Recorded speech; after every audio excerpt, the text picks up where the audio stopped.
Hi Year 12, this is a lesson on how to analyse your transcripts. For your homework, I would like you to do an analysis of your own transcript that you gathered, so I'm just going to walk you through some of the information in the booklet that lets you understand how to analyse and how to pick up the marks in this style of work.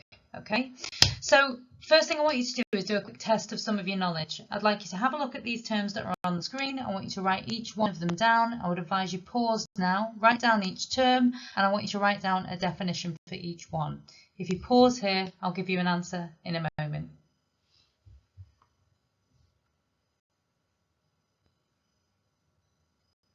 Okay, so now you've had a go at writing down the answers to each one. What I'd like you to do is now to self-mark them, update anything that might be incorrect or you might have got wrong to make sure that you've got a correct set of terms for you to use when you're analysing and when you are annotating your transcripts.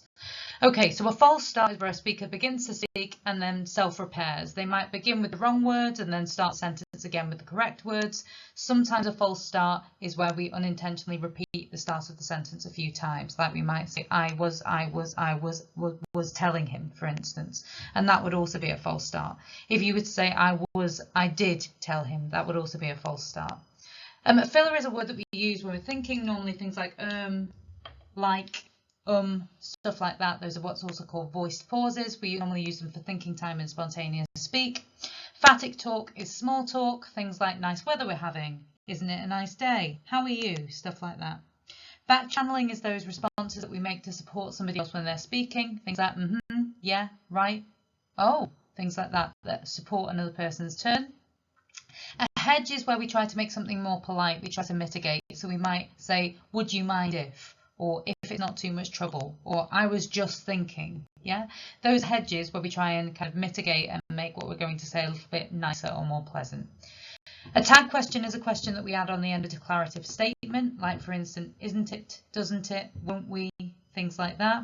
So it's those short questions that we just tag on the end.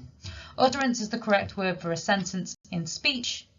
Adjacency pairs is things like pairs of speech that go together or in parallel to one another. So for instance, we might have how are you? I'm okay, thank you. Shall we go to the shops? Yes, let's go. Hello, how are you? Things like that. Those are the adjacency pairs that we tend to use. And so you might have question and answer, you might have greeting and greeting, you might have a declarative and somebody else doing a back channel sound. Those are all adjacency pairs. Idiolect is your own personal way of speaking. That's one of the very first terms that we learnt, your personal language. Shared references are things that both speakers know about, so they might be references to TV shows or kind of in-jokes or names of people, maybe even jargon could fit underneath that as well, specialist language. Vague language is where we say things like thingy and that, thingamabob, the doings, the whatchamacallit, things like that. Topic shift is where we change topic. We normally use a discourse marker to do that. Oh, I meant to tell you. Oh, by the way. Anyway, right, the thing I need to tell you is it's where we move on to something else. Deixis is verbal pointing, this, that, them, those, in the spatial dimension, very context bound. You need to be present in the same thing or know about that thing to use deixis. Elision is the blending and slurring together of sounds, like things like canny rather than cannot and things like that. Things like wanna, gonna, stuff like that, or missing out letters. Ellipsis is missing out words from a sentence, incomplete utterances, things like go in shops rather than I am going to the shops. Prosodic features is the sound of your voice, intonation, volume, pitch, tone, all of that kind of stuff. Turn taking is where two speakers allow each other to take turns at talk. They don't overlap. There's neat turn taking. Turns at talk aren't violated or interrupted by anybody else. Paralinguistics is everything other than the speech, so gestures, body language, facial expressions, things like that. Sociolect is the language of a particular social group, could be a sports team, could be a group of colleagues, could be a group of friends in sixth form, could be a drama club, could be anything, but the particular social way of speaking of that particular group. Accent is the sounds of your voice. Dialect is the actual words and grammatical structures that you choose, normally dependent on geographical area. Remember the examples I often give are for accent. Car park, you're still saying car park, but I'm saying it with a Yorkshire accent. Whereas if I was to say brew or ginnel or ganyan, that would be dialect because I'm changing the words and I'm changing the grammar. Discourse markers are things that normally you use to signal turns or the end of a conversation, and we tend to say things like anyway, right, so. So give yourself a mark out of those ones. Please fill in any that you haven't got. Remember, you can look these up in your booklet if you've missed any of those, or rewind the video if it's easier. On the screen is just a reminder as well of your facts. What we do before we analyse a text is we establish its context. We think about the purpose, the audience, who's speaking, who they're speaking to. We think about the channel, but in this case they're all spoken. There's nothing multimodal here. We've got a combination of the two. And so that's fairly straightforward for your transcripts. Topic might be useful, might be important. Sometimes it doesn't really matter what the conversation is. It might just be an interaction or catch up with somebody. If it's a really serious topic, then obviously some of these word choices and the language they choose might be more careful. And then the setting is where it takes place. Does it take place in school? Does it take place in the car? Does it take place around the dinner table? The setting is going to really influence the kind of language that's being used. Now, what I'd like you to do is to have a look at the transcript in your booklet. In your speech and writing booklet, there is a transcript. It's a conversation between a group of girls. Can you now find that transcript for me before we go any further? And the transcript that I am talking about is the one on page 26, because there's quite a few. So I want you to have a look at the one that says 3 sixth formers, age 17, in the common room. They're old school friends. So what we're going to do is going to analyse and spot the features of spontaneous discourse in the transcript and explain them pragmatically. So contextually, why are those features being used in this context? What are the motivations? Is it the relationship? Is it the way they feel about one another? Is it something to do with the setting? All of that kind of stuff that might influence it. And then you're going to have a look at how this is written up so that you can then do the same with your transcript or one of the ones that we analysed in class.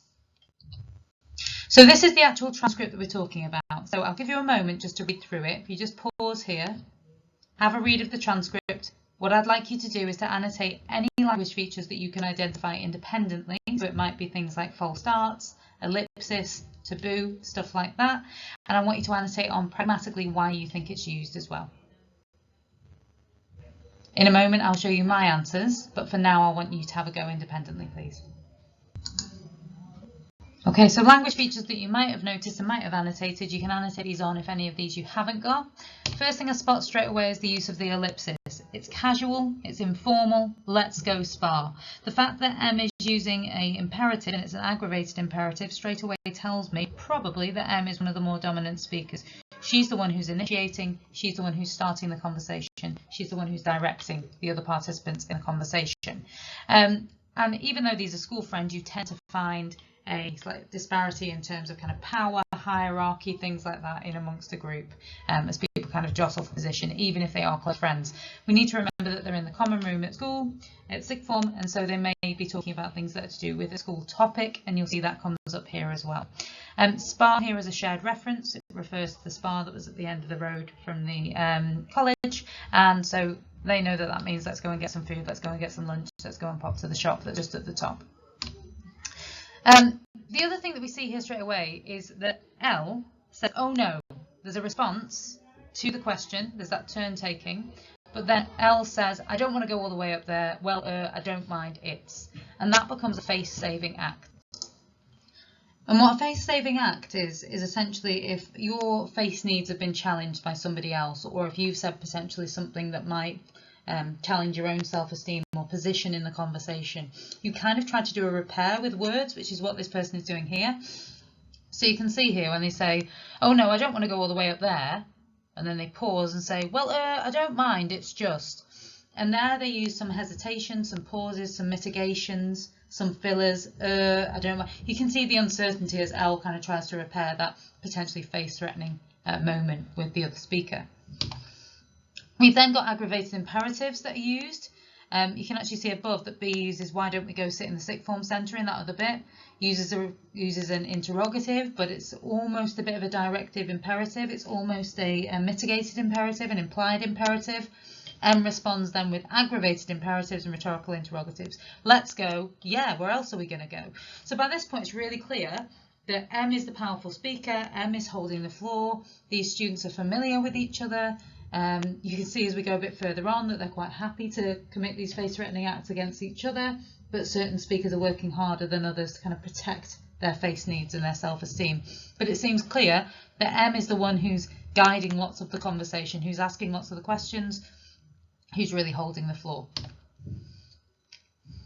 L uses that interrogative then. In the workroom, the use of the interrogatives there signals turn taking. In the workroom, yeah, there's a question and response adjacency pair, as there's more of like a cooperation here as they try to work out where they want to sit, and it becomes a bit more of a negotiation. And the face-threatening acts continue. We have an exclamative or a couple of exclamatives. Oh, shut your face. God, you're such a nerd, for instance. And these expressive utterances and use of taboo address terms and pejorative terms, we can see a bit further on, she actually calls her a dick. So there's the use of taboo address terms like dick, and then pejorative address terms like nerd. We can see these aggravated imperatives, again, as this kind of this humorous jostle for power between them. It's not like there's bad feeling between them. You can see that these are girls who are very comfortable with each other. L again is forced to defend herself with a face-saving act, this time in the form of a declarative, in the form of a statement. I'm not a nerd, I just need to get my work done when I get it. Again, you can see use of minimizers and mitigations, just like she used earlier on. It's just, I don't want to. I don't mind, it's just. I just need to get my work done. Then you can see a bit further on, B violates the maxim of relevance, suddenly chimes in with it feels like Friday. L says it is Friday, you dick. So there's that sudden topic shift, that maxim of relevance is violated. But this then leads on to a bit of a joke, a bit of a shared reference between the three of them saying yarp, narp, arp, all that kind of stuff, whatever that means within their shared sociolect. We've got this shared references, this use of paralinguistics, this laughter, this closeness, this use of names. So we can see that the way that they're communicating is part of this shared sociolect. There's no offence, there's no love lost between them, and that this is the way that they communicate. And you can see them converging towards one another in the forms that they start to use together as they start to do the shared references. And do you remember that, Becky? It becomes like an interactional exchange where they do a bit of memory and kind of nostalgia as well. So what we're going to do now is going to have a look at the actual response that the student wrote from this. So this is a real student response.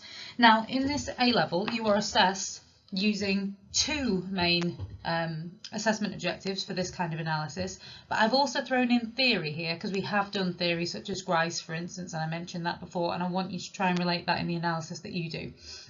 However, for most of this kind of analysis, you're only being assessed for AO1, use of terminology, and AO3, contextual factors. So the motivations, why it's there, what it signifies, pragmatically why those particular words are chosen and those particular language features are chosen. The other assessment objective that you will do when you do your practice one shortly is comparison, but that's not relevant for this particular task. Okay, so get yourself two different coloured highlighters, and I want you to highlight in this little part here and in this full exchange. This is on the following page then. So if you turn to page 27, you've got the student response.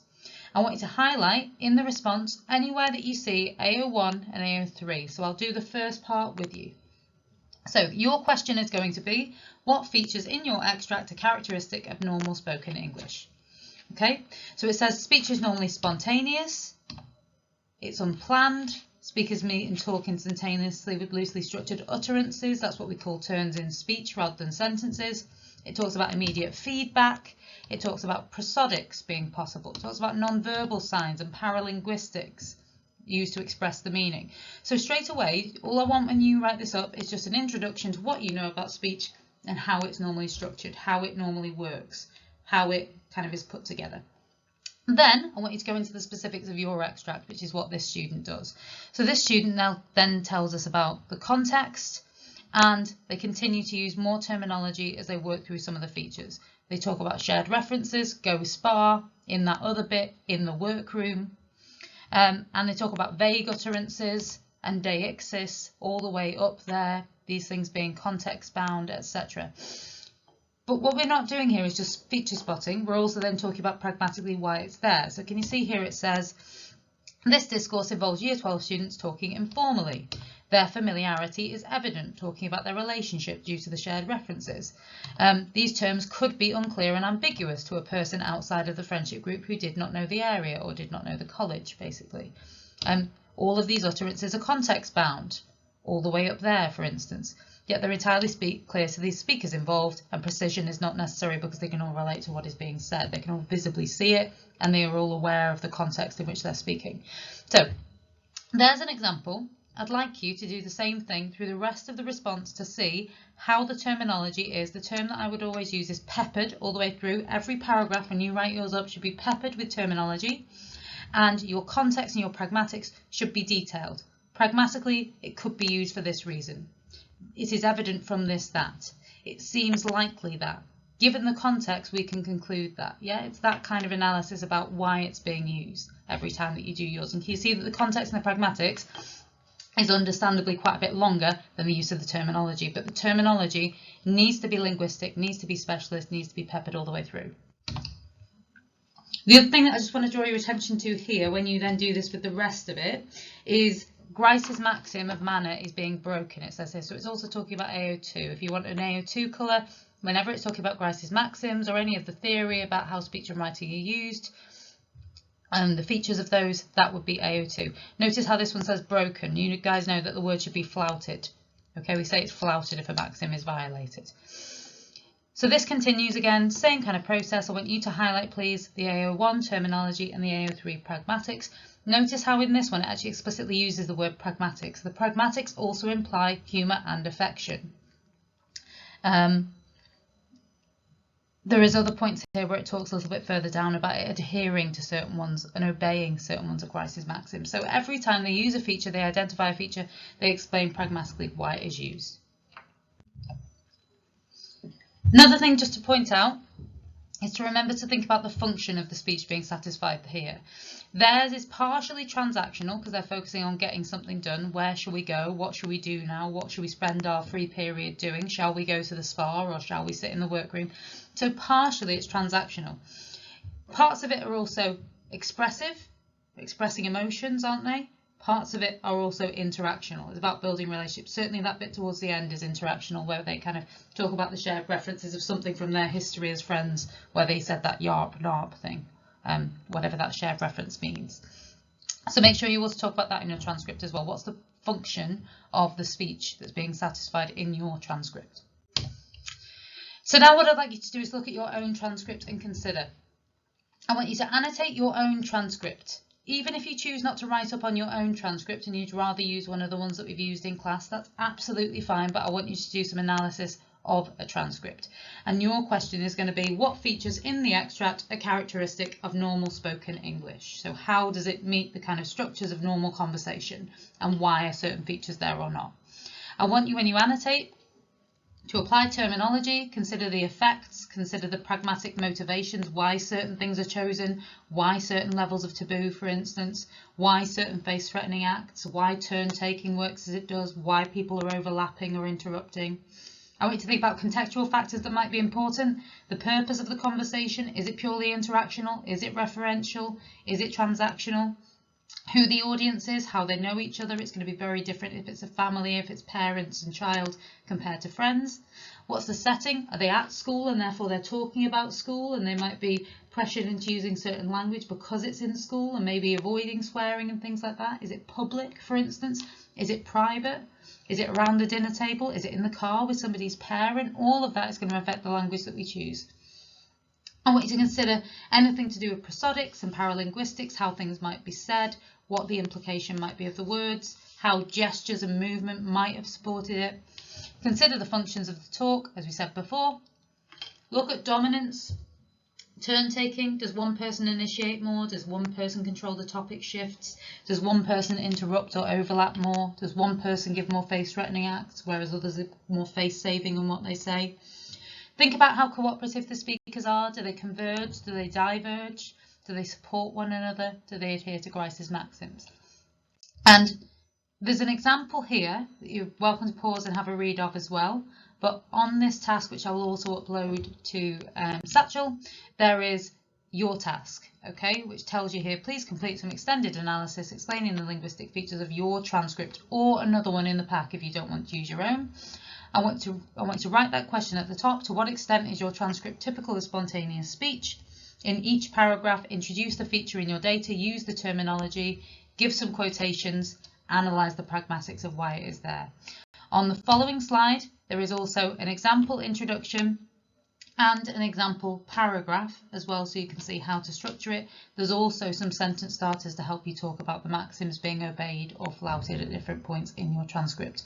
Minimum expectation for this is I want 2 A4 pages of writing. You can handwrite this or you can type, I really do not mind, but I'm looking for a minimum of like a double page spread if you're working in an exercise book, or 2 A4 pages. And this piece I will be grading for you to give an indication of how your analysis is going. Okay, good luck. Feel free to email me if you have any issues or any questions.